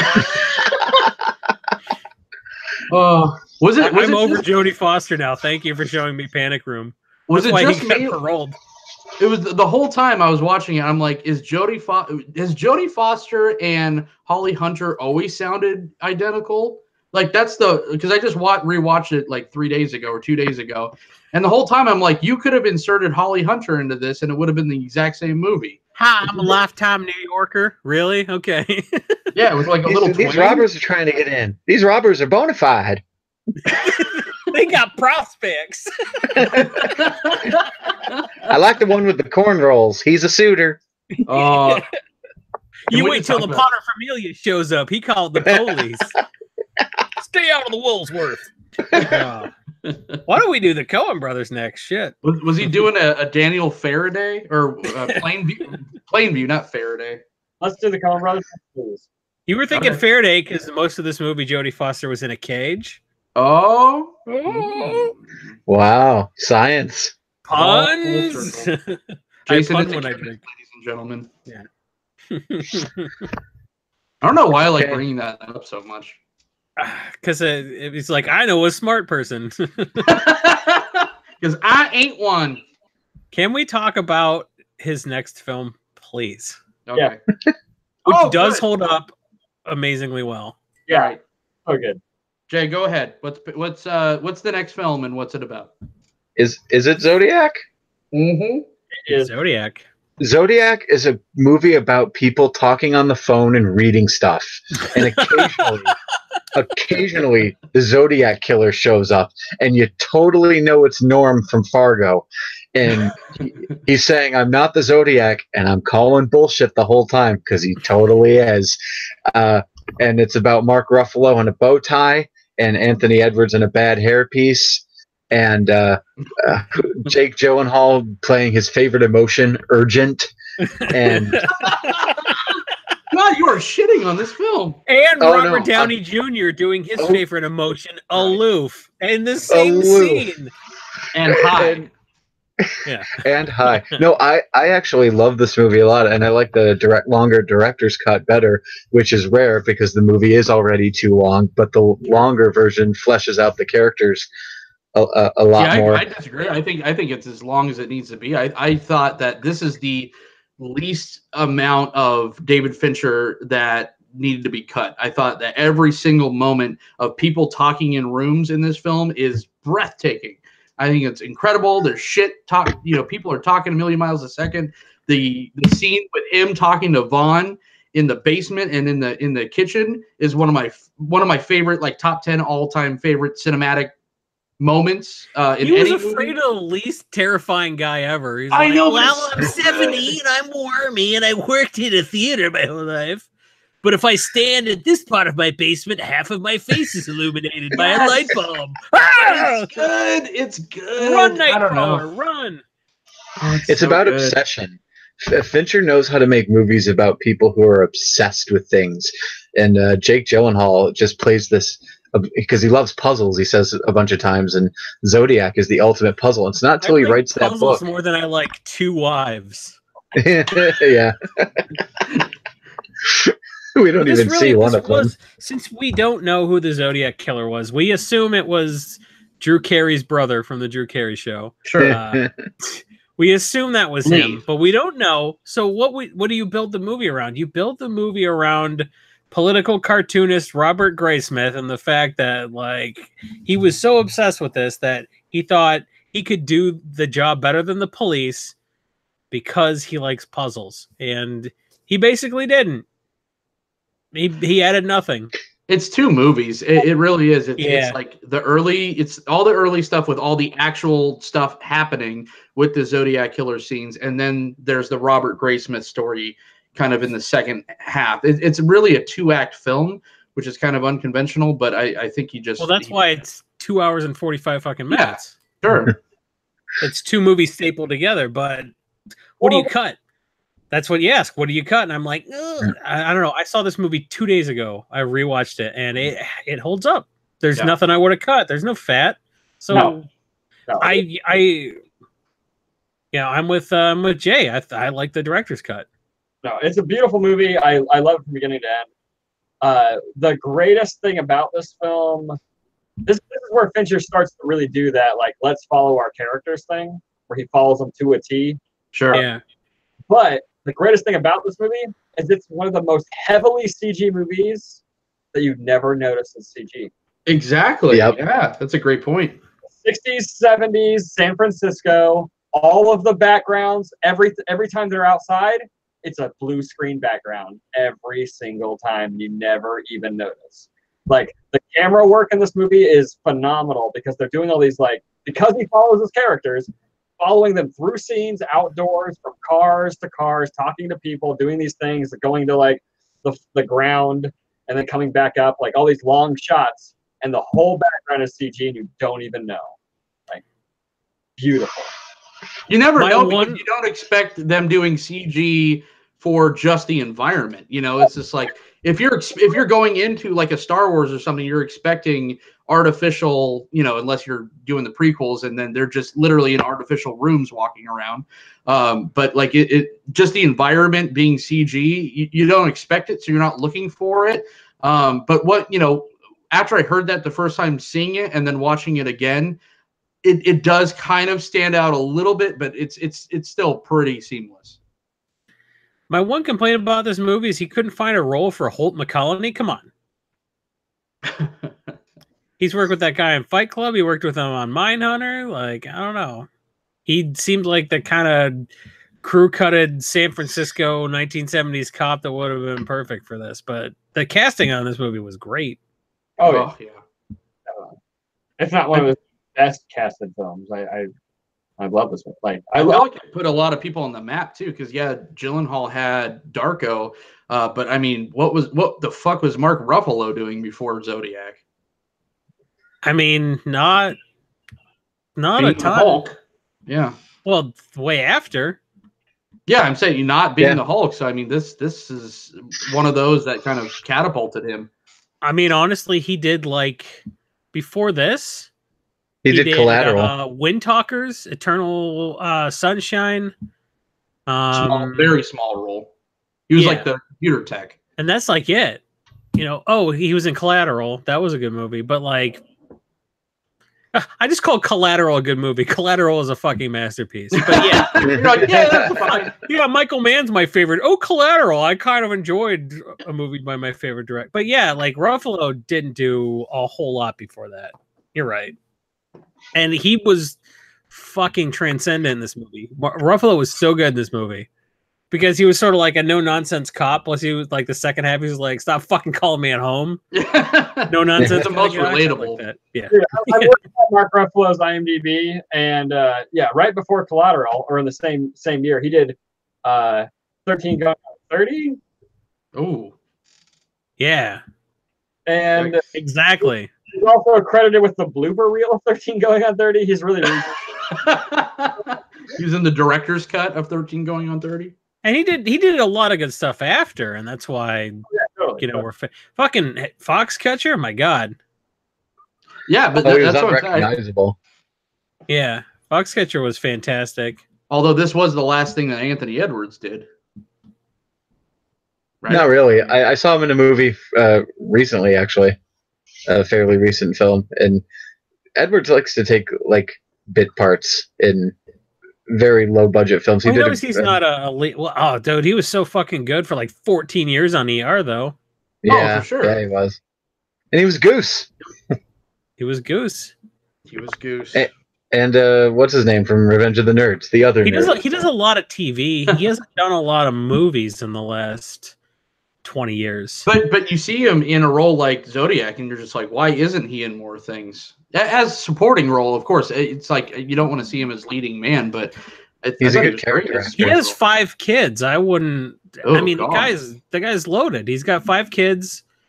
You know, he's from California. He's got family out there. He probably doesn't need to work. So why would you, dude? You know how much money he probably gets a check from ER for like $250,000 every month from ER syndication. He's like, oh wait, I was gonna go work, and then I realized I can just hang out with my 5 kids. So we apparently offended Tony. Tony left because we're talking about Anthony Edwards. He's like, I'm the only Anthony that matters. Nice. Should we just say? Should we just start talking about Gone Girl to confuse him when he comes back? It's like, we're on Mindhunter already. Shit. What were you doing? Yeah. What else can we say about Zodiac, though? I mean, it was flawless, man. This was not a Sorkin film, right? It felt like a Sorkin film. Who wrote this film? No, hold on. I'll look it up. Yeah, why did you do that? Making me work and shit. The Zodiac Killer wrote the script. Shit. Yeah. I've actually read Robert Graysmith's book on the Zodiac, and it reads like a forensics file. It reads very procedurally, because all he does is lay out the evidence in the timeline, like he does in that final scene where he's talking about, oh, he lived here, she lived here. So I can understand how it was really instrumental in a pre-internet age of investigation when you had to mail stuff to other departments. I love that scene where they're like, we don't have telefax. Well, why not? I don't know. We just don't. And there was so much that, like, a dude being willing to drive between all those locations, Robert Graysmith accomplished. Yeah. Those are not close cities. There was no interdepartmental cooperation like there is today when you can, oh, hey, here's a PDF of fucking everything you need instantly. Yep. That's Jay brings up a good point. Think about how fast that Zodiac Killer file would have been, or case would have been solved today. It would have been done in like a week. We got a traffic camera, picked up his face when he shot the taxi cab driver. We sent his thumbprint to APHIS. Bing, got him. right. It's why, I would give Zodiac an A. It's practically perfect shot, and the music and the songs they pick, and I love how they show time passage with the buildings going up. There's lots of great ways to show time going by. Yeah, but to say that a year went by showing that skyscraper being built, that was a great shot. Yeah. One of my favorite parts is, like when you see San Francisco in any movie ever, you just see like the fucking bridge, like that's how we, this is our establishing shot of where we're at. In this movie, that's not what you see. You see 60s San Francisco, like you see the skyline, and like you wouldn't know that was San Francisco unless they told you. I mean, honestly, I live in Indiana. I don't know what that looks like. I've never seen a tall building. I used to live in Indiana, and I know what that's like. Yeah. I spend a weekend in Indiana, so that's about enough. I'm in Indiana frequently. Right. Oh, there you go. Let's hang out. You guys should do it on location. Woo-woo. All right. Oh God. Well, we could just keep talking about Zodiac because the next film is my least favorite David Fincher film, and that's really because it's my least favorite film of all time. Ben Button. Who wants to take the lead on this? Tony. Oh no, you said you haven't seen it, right? I have not seen it, but I think it's about a guy who's old that gets young. There you go. You did it. You know everything. You did it. Congratulations. The Zeitgeist told you everything you needed to know. He learned a lot about CG and the Zodiac and went, you know what? Let's use it on Brad Pitt. Make Brad Pitt look like a nutsack. Yes. Look more like a nutsack. Brad Pitt's performance in it is quite good. It's another grounding of him as an actor throughout the film. He does give a very grounded performance considering the extraordinary thing happening to his character. It's another matchup with him and Fincher, I think, brings out the best in him as an actor. I think Cate Blanchett acts circles around him, and it doesn't really matter because she's a woman and he was paid 10 times what she was paid. Damn. Hot take. Well, sorry, I'm 2 beers in, so real shit. Hey, Brad how Pitt. you really feel. I think acting's really easy. Yeah. Oh, yeah. Welcome to the show with Jason, gentlemen. I think women want to have sex with Brad Pitt, and that's why he gets to act. Not anymore. He's kind of old and gross now. Hey. Oh yeah. My wife would fuck Brad Pitt in front of me and my divorce lawyer. Hey, I would fuck Brad Pitt. He's not old and gross. He's still fucking Brad Pitt. So let's not. I'd fuck him in front of you too. It's totally fine. Indiana, you say?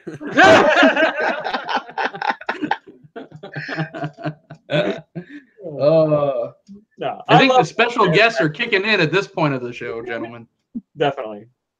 Mine's wearing off. God damn it! All right. He's like, this I like water. that. I like that Benjamin Button employed Elias Koteas because after all the Casey Jones roles in the Ninja Turtles movies started drying up, I was worried about that guy finding work again. But Hey, dude, He was in Zodiac too. yeah, he was. Zodiac. Yeah, he was. I like Elias Koteas, so he was in my favorite episode of House. I like saying Benjamin Button. I like making jokes about how my daughter's 40 but has Benjamin Button disease. Because I'm so annoyed. I don't know. I get sick of people like, oh, how old's your daughter? Oh, she's so adorable. How old is your daughter? I'm like, she's 50, but she's got Benjamin Button disease. She doesn't have long. Maybe another 30 months and then she'll be a fetus. So we're really sad about it. So, Jay, you're the only Benjamin Button apologist here. It's not my favorite film by any means. I saw it was a one and done, but yeah, for sure. It's far from hateable. That's, I guess, the appeal of Fincher is that he does take that mediocre material sometimes. It was fucking Oscar bait. That's why I didn't like it, because it was Oscar bait. Guess what? It won 3. Congrats. Did he win for it? It won 3.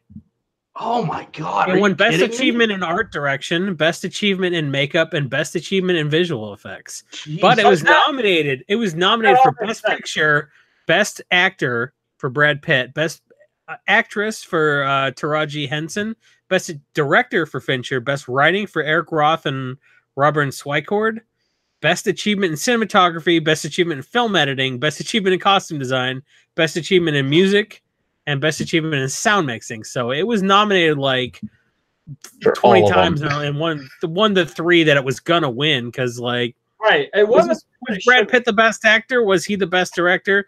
Well, best visual effects and makeup, whatever. I mean, yeah, it deserved to win best fucking makeup for sure, and best visual effects. I get it. What the fuck else came out that year? Like nothing. Like 2008. The 2009 Academy Awards.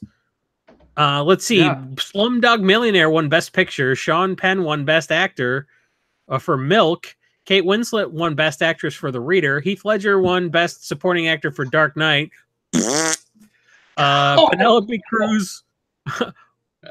Penelope Cruz won for Victi Cristina Barcelona. Danny Boyle won for Slumdog, which that was legit. But that year, it was Fincher for Benjamin Button, Van Sant for Milk, Ron Howard for Frost Nixon, and Stephen Daldry for The Reader. So it was like a bunch of nobodies. Who gives a fuck buffet? Like, but it was great directors making shitty, forgettable movies. So like, Milk was a veritable who's that of directors. I think Slumdog Millionaire is a great movie. I like Slumdog. It was a good movie for sure. It was. And we did a Danny Boyle episode. We love that dude. Yeah, you guys missed it. Best original screenplay. In Bruges was like the only movie I thought In Bruges should have beat. In Bruges should have beat Milk for best original screenplay, probably. I never like saw Slumdog Millionaire cleaned up, and why the fuck not? Slumdog Millionaire was great. It was a great movie. Like the only movie I thought got snubbed at the Oscars that year was Doubt. I thought Doubt should have won in a lot of categories. But Heath Ledger died, so I guess we gotta pretend he was better than Philip Seymour Hoffman that year. Woo. I can't. What was Doubt? I don't even remember what Doubt was. Doubt was that movie about it was the Catholic priest that was accused of being a molester, and he probably didn't do it. And all the nuns got together. Yeah. And then the movie, Meryl Streep's like, we did the right thing, but I have doubts about it. And that's how the fucking movie ended.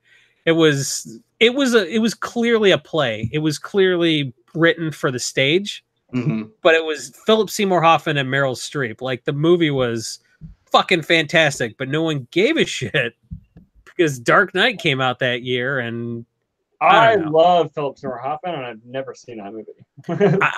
You know what? Treat yourself. It's fantastic. I will do that. Was that The Master? Was that The Master he was nominated for? The Master is amazing, but The Master is great. Yeah, The Master was real good. But I mean, Milk was. I get it. I think Milk should have done a little bit better because it was a really good movie, and it was based on a historical figure. That was the establishment of the Gay Panic Defense. That was a guy who did a lot for the city of San Francisco. More than Dan Gray. What did you do, Gray Smith? Nothing. You didn't even catch the Zodiac Killer, you useless fuck. Harvey Milk did more for the. Yeah, but Milk just came out a little too early. I think if Milk came out like today, it'd do great. Is it just me, or do biopics get an unfair advantage in the Oscars? Every time. They're so compelling, though. They're so compelling because there are so many. There are billions of people on the planet, and the fact that somebody gets a movie made about them. By the way, our next movie we're going to talk about is a biopic, so like maybe let's not. For the record, yeah, let's use the segue here. But for what I heard, it's so like far away from the source material. It's might as well not be. It's very fictionalized. Mark Zuckerberg, because even Mark Zuckerberg, how toned down and muted he is in the social network, he is like that much more uninteresting in real life. I'm saying that like I know him or something. I don't. Social Network is about I'll take this one, is about the life and times of Facebook creator Mark Zuckerberg and Andrew Garfield, whatever his name is. Efren? No, not Efren. Oh, Eduardo. God.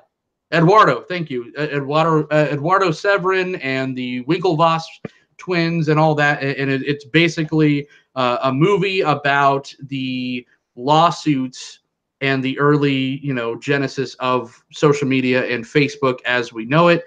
It also has Justin Timberlake, who oddly looks just like Mark Zuckerberg. So that kind of throws me off a little bit. I thought he should have been I think that Jesse Eisenberg gets a really bad rap, and he's kind of the male version of Kristen He's a poor Stewart. man's Michael Cera. That's the thing. He could do one more note than Michael Cera. I think Jesse Eisenberg, given the right material, is very, again, the word underrated. But I thought he took the script and ran with it, even though Justin Timberlake probably could have done the same thing. But Justin Timberlake just played Justin Timberlake, just kind of douchey. Are we talking about the same Jesse Eisenberg? Are we talking about, ooh, Clark Kent's got a hell of a grip. Yeah. Do not shake hands with this person. Jesse Eisenberg? Yeah, that one. That wasn't his fault. I don't know. Yeah, it was. He didn't elevate that garbage script.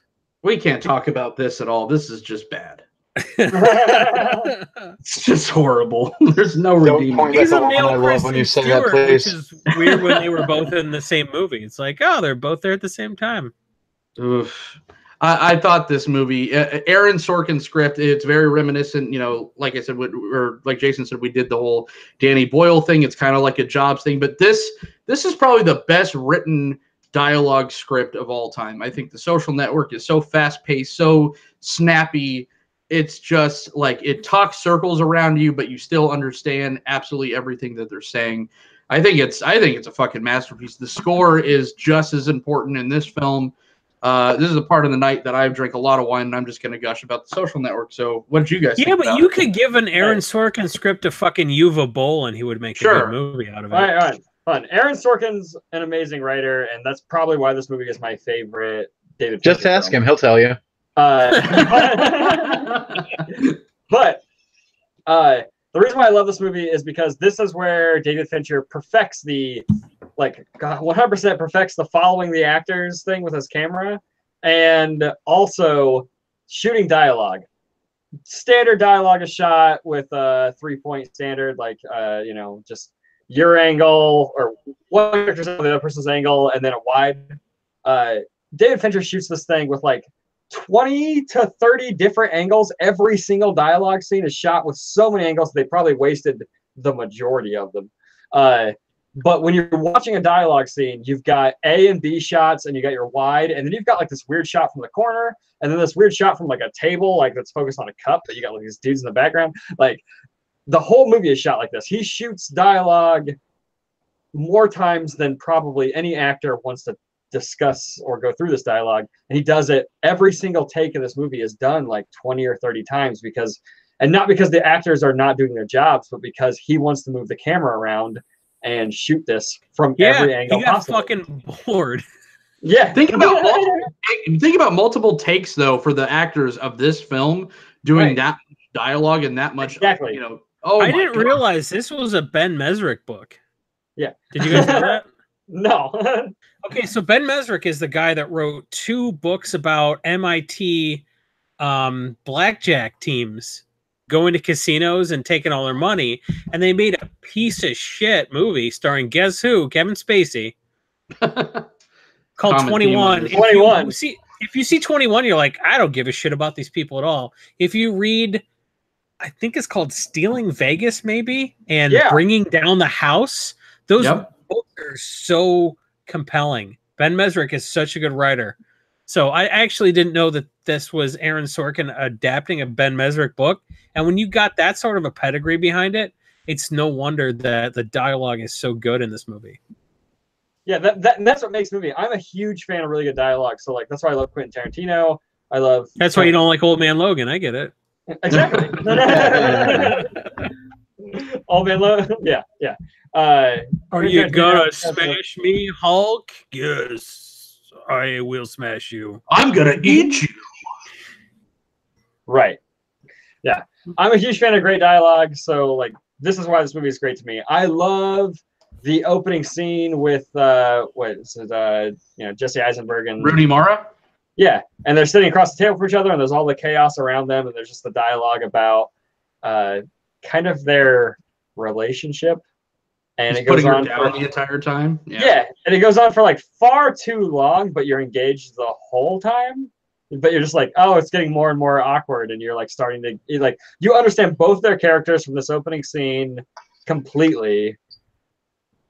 And because it drags on for too long, you understand who he is exactly. Like because it goes on for too long is it's for a reason. It goes on for so long so you know this guy is too weird. Like he's just too. He's weird. He's a weird guy, and he's that's too the smart. overarching theme in the whole thing, where he is just such an introvert. How do you convey him without coming out and saying, "Look, this dude has autism"? Right.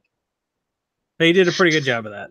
He's such a dick without being a dick. Like that's why everyone is like constantly mad at him, but still has these like heartfelt sit down talks where they're just like, Mark, I was your only friend. Yeah, and that's like I think 5 people say this to him, the exact lines. Mark, I'm your only friend, like, and I was nice to you. Why did you do this? But he's just this puppy that just keeps shitting on your floor that you just have to drown after a while. Jay, you've been pretty quiet. What do you think about it? You know what movie The Social Network reminds me of is Citizen Kane. They're very much about the same thing, with their protagonists being the same kind of people who cannot accept love. So he thinks, oh, I'll just get everyone to like me by creating the social network, and everyone will like me. And that doesn't even come close to filling the void that this movie version of Zuckerberg has. So when he starts treating his friends like shit and, getting too big for his britches, it's tragic, not in the sense that he's losing all his friends. It's tragic in the sense that he never even had to lose all of his friends. He just had to be more human. That's so charitable. Even that is charitable. This guy's a narcissistic dick. Well, like, the narcissist. You see the real Zuckerberg testify before Congress, and you're like, you were just such a fucking asshole, and you won't even apologize. We have a actual Nazi apologist in the White House, and it's your fault. And you won't even be like, my bad. That's how much of a narcissist this guy is. And like the fact it's like, oh, it's because I never allowed myself to allow anyone to love it. Oh, like it's just this movie is so charitable. It's like the least deserving person in history. Yeah, I mean, narcissists secretly hate themselves. So this whole movie is Zuckerberg overcompensating for the fact that he doesn't like himself first and foremost, I think. Sure. And he basically proves that he's not likable to everyone. His girlfriend there, she's like, people are going to, you think it's because you're a nerd. No, it's because you're an asshole. And when she leaves, he has this look on his face, almost like, well, mission accomplished. And now I have a reason to go and write this shitty blog about her bosom, and then go and drunkenly create a website in the movie world. I know it wasn't quite like that in real life, but I can't help but, I mean, I love this movie. I can't help but root for him. Like, okay, this is the scene where Mark's going to come out of it and start to be a human. He's made it. Oh no, he's going to totally torpedo his friends and cut Eduardo out of the business and just totally be a dick and pay. How could you do that to Spider-Man? Well, that's not Spider-Man, so that's not hard. But how could you cut the worst Spider-Man of all time out of the business? I like how he refers to them as the Winklevie. He is a fantastic Spider-Man. He's a terrible Peter Parker. Okay, that's fair. Hi, fellow American high school students. I'm also an American high school student from America. Let's ride skateboards and eat pizza and get fat. Radical. By the way, I'm 30. Yeah. Was it we necessary? wanted Hugh Grant to be Peter Parker in the scene, but he's in his 50s. Could you be in your 30s and be like, oh, I'm so charmingly befuddled? Oh, those were the 2 worst Spider-Man movies ever made. Worse than Sam Raimi's Spider-Man 3. I said it. Ooh. Yeah. I agree. They were so bad. They were so fucking bad. Yeah. I like the first At least I wanted to like Spider-Man 3. I really tried. I really tried to. It's just, I went in there wanting to like it. It was just miscast.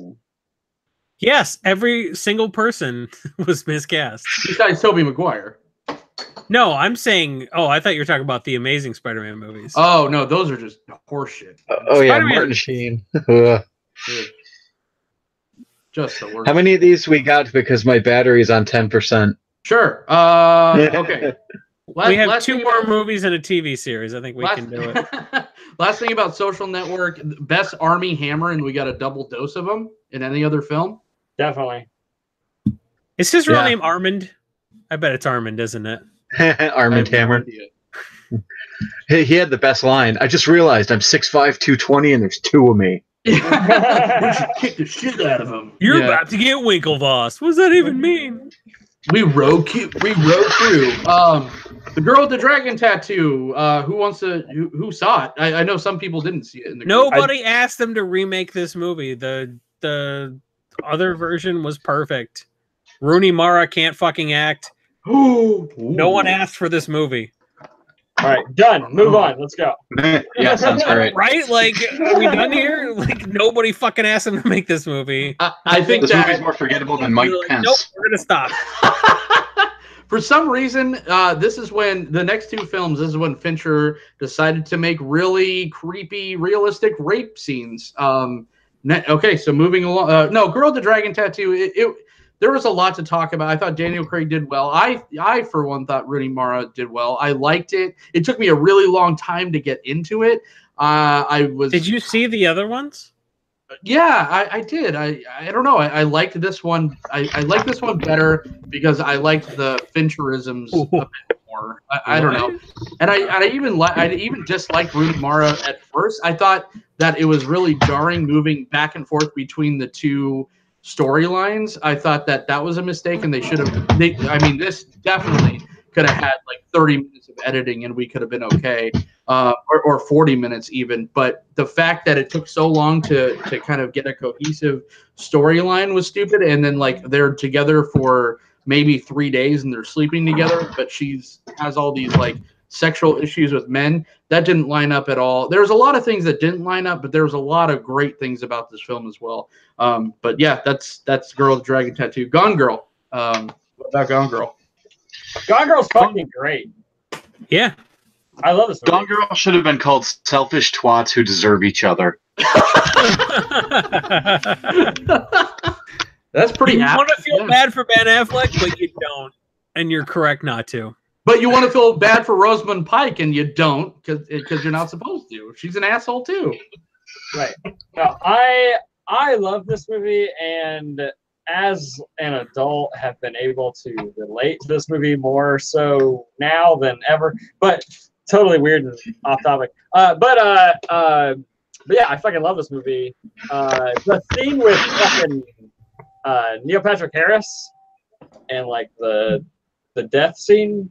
Like, blew my mind, threw me off guard because it was like out of tone from the movie, but fit perfectly into it. It kind of woke you up. You're like, oh, shit. Oh, she's still crazy. Yeah, exactly. So good.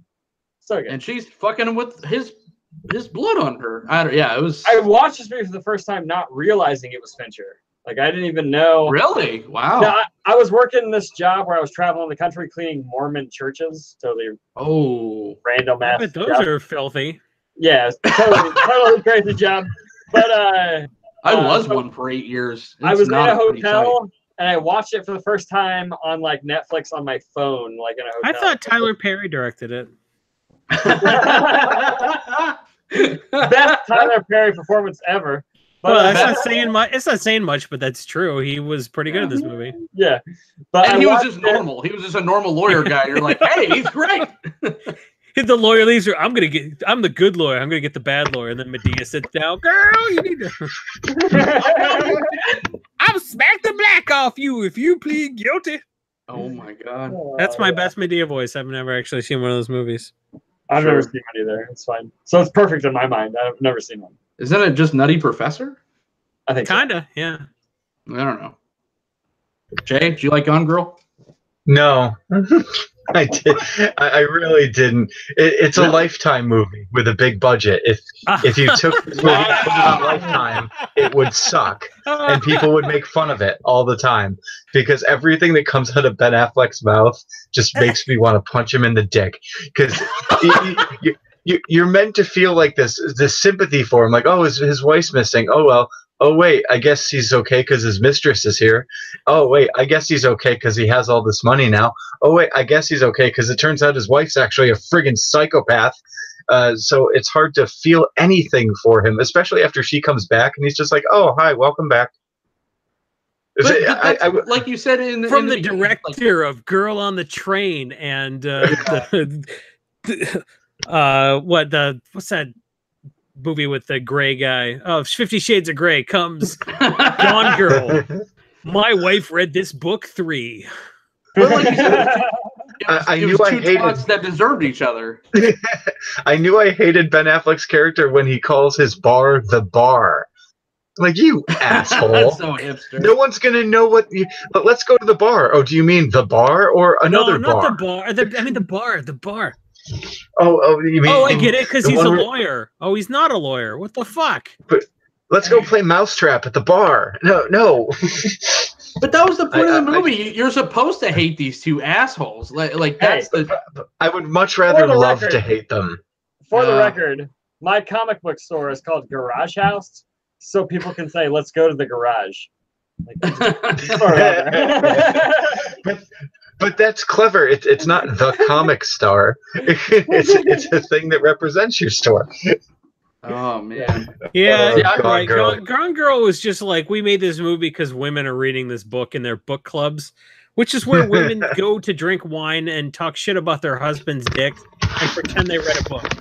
So, but it was until the end when they flipped it though. They flipped it at the end and it became something else. And you're like, oh shit! It was like all those like kind of scrub checkers, those women that came in for that moment.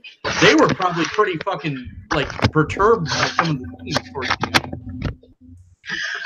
I'm at 3%. My battery's gonna die any minute here. Hold on. I'm literally walking about through my the house. Have you heard of plugs? This movie also made like 6 times its budget worldwide. So like, it's hard to say. Yeah, Fincher doesn't know how to print dollars. Like all his movies make 5-6 times their budget back. Yeah, that's why he's continuing to do great. Like, but is he though? Like, what is he? He's picking up World War Z 2. The World War Z 2. Yeah, but look at Fincher's just because he gets to reunite with Brad Pitt. No. You're looking at it wrong. You're looking at it wrong. Fincher's career has been 3-4 years apart every movie. Yeah, like he's not a director that pumps out a movie every other year. He's not at all. He's like a director that goes, "Hey, I made a lot of money. I'm gonna ride this for a few years, figure out what I want to do. I'll make another movie." Like that's why I like him a lot, because he only does the things that he actually wants to do. And he actually wants to do World War Z 2? Okay. I'm going to throw this out there. His ass for a while. Hold on, wait. Have you guys read World War Z? Yeah, and I watched the movie World War Z, and I was like, hey, where's the book I read? Right. Exactly. The concept for the movies is supposed to be just like the book in the sense of every chapter is a new story. So World War Z 2 could be fucking cool because it's not Brad Pitt, and I mean, it could be Brad Pitt. It's probably Brad Pitt. Why would David Fincher do it without his boy? I was gonna say because it's Fincher, it's probably Brad Pitt. Yeah, they're gonna write him in. But I know what you mean because he's not in this. That character's not in the sequel, but they're definitely writing his. Well, they're a similar character. He could be the dude. I don't know. If for our listeners, if anybody hasn't read the book World War Z, it's good. Yeah, it is really good. It's Max Landis wrote. He's Jonathan Landis' son. He wrote a book called World War Z, which is basically a chronology of what he called the Zombie War. I'm gonna throw this out there. You're wrong, but what? It's fine. It's not Max Landis. It's Max Brooks. Oh, Max Brooks. Yeah, you're right. God damn it. Yeah. But Max Landis is great. I like Max Landis a lot. Yeah, no. I mean, Max Landis is the guy who did. He's like a douche. He's a total douche, but he's American Ultra and shit like that. Yeah, you're right. It's Max Brooks. I'm sorry. I've been drinking. He's Mel Brooks's kid. He did something called the Zombie Survival Guide, which was like a fun, fake thing. And then he wrote a book called World War Z, which is like a fake chronology of this thing he called the Zombie War, which was like a dude. It was how basically the plant would be unequipped to deal with the zombie apocalypse. Yeah, and how we almost got overrun. It legit gave me nightmares. I've never read something that was like I would read it every night before bed, and it would terrify. And, like I would go to sleep and I would just dream of zombies. But again, it was a great book. But then the movie came out and it was I Am Legend all over again.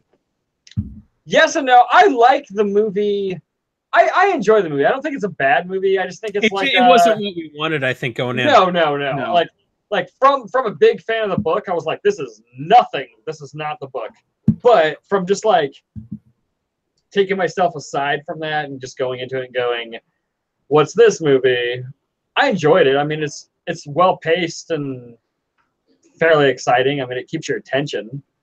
Jay, you want to weigh in and sign off just in case you die over there?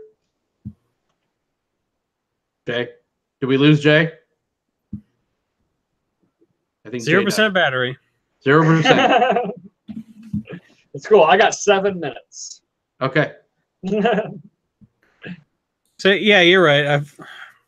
Max Brooks. Shit. Too many dudes named Max riding their father's coattails. I get him confused. Yeah, Max Land is a cool person from what I heard, but he's kind of a he's kind of a douche. He's kind of a douche, but he's a good writer. You wrote Bright. Did you like Bright? I do like Bright. I wanted to like Bright. I like it. It's a good. Bright would have worked better as a series, I think, because he tried to jam too much into a movie. Plus, Will Smith sucks. So that was he didn't want to do Independence Day 2 because the same character got transported into a magical, orc land. Yeah, Jay just said his battery shit out. All right. Well, you can find Jay at Classic Flicks on YouTube and also Jay Manning something on Twitter. I'll look that up. But you seem almost pathologically prepared. There's a horror behind every story, just like Kevin Spacey. Oh. Yeah. So David Fincher. Jay Manning, 1977 on Twitter. Our David Fincher show is just underlying side. It's a side story of Kevin Spacey. Can we talk about Mindhunter while we're wrapping up? Because I thought Mindhunter was fucking great. I thought it was so good, incredibly compelling, and I thought finally Holt McCallany gets to be front and center where he belongs because that guy can. He had the look. He was like, we need a straight laced dude who looks like he's a by the numbers cop. He worked with Holt on Fight Club and one other movie. Shit, I forget. Oh, Aliens 3. So, what was he, the cinematographer? Huh? What are you saying? Who was the actor? The guy who plays Bill Tench and Mindhunter. Oh, McCallany. Okay. Gotcha. Yeah, he was one of the space monkeys in Fight Club, and he was one of the prisoners in I think he was. Shit, it's been so long since I saw Alien 3 and I wanted to rewatch it to prepare for this, but I couldn't make myself because it was such a piece of shit. I forget who he played. Somebody named Junior in Alien 3, I think. I don't remember who that was. Yeah. Is he Bitch Tits in Fight Club? No, that was Meatloaf. Oh no, that's Meatloaf. Oh fuck yeah, sorry. Yeah, Meatloaf, the star of the Spice Girls movie. Yeah, but Mindhunter was just really good, and if you binge it. It's a 12-hour Fincher movie. What is it on? It's on VOD? It's on Netflix, right? It's on Netflix. Yeah, it's Netflix. It's so good. It's about it's two FBI agents diving into serial killers before serial killers existed. So they actually coined the phrase serial killers in the show. It's fantastic. The guy they got for Ed Kemper is really good. Cameron Britton, the guy that plays Ed Kemper, and the real Ed Kemper is so well spoken. The guy in prison is recording audiobooks. So if you listen to a lot of audiobooks, chances are you've heard Ed Kemper's actual dictation. Nice. What is House of Cards worth a damn? I have not watched it at all, and I've kind of. Now you're back to Kevin Spacey, and I'm going to go with no, because I watched season 1 during the Kevin Spacey scandal. Oh, so you waited too long. Yeah. So I went, I don't care anymore. I just stopped. Now, you know what? It's based on a piece of shit British series that's terrible. and it's much better than the British series. And at this point, you're like, yeah, well, fuck Kevin Spacey in general. So it's hard. It's hard to make yourself care, but he does a real good job, man. Because he pretended not to be a molester for years. Yeah, he's a real good actor. Yeah. So Swimming with Sharks and The Ref are still two of my favorite movies of all time. American Beauty's in my top 10. Sure. Yeah, it's great. Great. Yeah, he's got the chops, but he's also got something else. I don't know. I'm not even going to finish that. Let's pretend there aren't a dozen people in a lot of your favorite movies that you just don't know about yet. So, well, isn't even Morgan Freeman a creep at this point too? I don't know. I think he's hits on interviews. And he's like, oh, I'm 90 and my dick doesn't work, but you got a nice butt. And she's like, you're the worst, Morgan Freeman. I hope you never work again. I don't know. What do you do? Just don't be. I feel like eventually I'll be at an age where my brain doesn't work and my mouth just does what it wants. It's fine. Yeah. Just don't be Jeffrey Tambor. It's like, oh shit. Ooh, yeah. Yeah. It's like, just don't be a creep. I don't know. Yeah. Yeah, it's hard, I guess. For some. No, but no one says no to you because you're. Yeah. Like George Bush Sr. He's just in a wheelchair to grab people's asses. I mean, what are you gonna do? But if you're George Clooney and you could go in any California pizza kitchen in LA and like say, hey, I'm George Clooney, and a girl will blow you, like, how do you learn boundaries? How do you not get that blow? I'm not apologizing for their behavior. I'm just saying there's a certain amount of like, how do you reinforce that the rest of us have to treat people with respect when you have $100 million and like women will blow you in front of their husbands? Like, how do you learn? My wife and I were just talking about this, and I've come to the conclusion that rich people are absolutely psycho, and this kind of brings it full circle. Although the game is a fictional piece, money. But that's right? Like, rich people are so bored because they have the cheat code of life. It's like putting in God mode on a video game. You just walk into whatever and go full on, yeah, that's why Bowie used to fuck dudes, because fucking women wasn't a challenge anymore. It's like, why not, right? He's like, man, I could go into any bar in LA and a girl will blow me, but what if I tried to fuck Mick Jagger? That sounds like a challenge. Well, Mick Jagger's probably not much of a challenge. Anyway, so that's our. We all saw that gay ass dancing in the street video. This was the. We all saw them rubbing their shoulder blades together. This is bizarre. All right. Well, Tony, until next week, don't be a creep and respect women, you stupid piece of shit. Unless you're really rich. Nope. It turns out no. It turns out everybody needs to treat women with a decency. Who knew? It turns out you got to put the Jell-O in the pudding pot. It's a thing we learned in 2018: is you have to treat women as if they were people. Oh my God! It's going to be a rough transition for anyone who's got more than $100,000 in their checking account, but I think they can handle it. Maybe. Tony, where the fuck can people find you? Welcome back to the show. YouTube.com/Rad Entertainment or at Rad Entertain on Twitter and Facebook. Yeah, that's pretty much it. We're gonna start picking things back up next month. We've got vlogs coming up, and I'm gonna start doing movie reviews again. Video game show should hopefully take off here in the near future as well. So, love to see you back on sometime, sir. Yeah, I got some stuff to post here soon. Kind of building up on that. The studio's back in order. It's happening. We're getting things going. Perfect. Okay. Awesome, Mr. Jason Alt. Where can everyone find you, sir? Do you notice that I don't thank you for coming on anymore? Because you made me feel weird about it that first time. I give you shit the first time. Well, you're welcome for having me. And asshole. I'm on the Twitter at Jason E. Alt. I am findable as a weekly host of the Brainstorm Brewery podcast and a semi-annually host of the Money Draft podcast. Those are both Magic the Gathering podcasts. I'm a writer for MTG Price and I guess Cool Stuff Inc. officially at this point. Gathering Magic has officially become the content arm of Cool Stuff Inc. So you can find my weekly articles on both of those websites. I'm on Reddit and Facebook. I'm around. You can easily Google the information to send me an email. And I just generally like to interact with people. Thanks so much for watching. Yeah, you like talking movies exclusively here, right? Yeah, I would never do another. I would never cheat on you with another movie podcast. Look at you. You would never unless someone asked me. Unless someone asked me. I'll fucking do it in a second. If you want me to do your movie podcast, yeah, just ask. But like until then, I'm exclusive. But they said, we said. There you go. We'll hang out. There you go.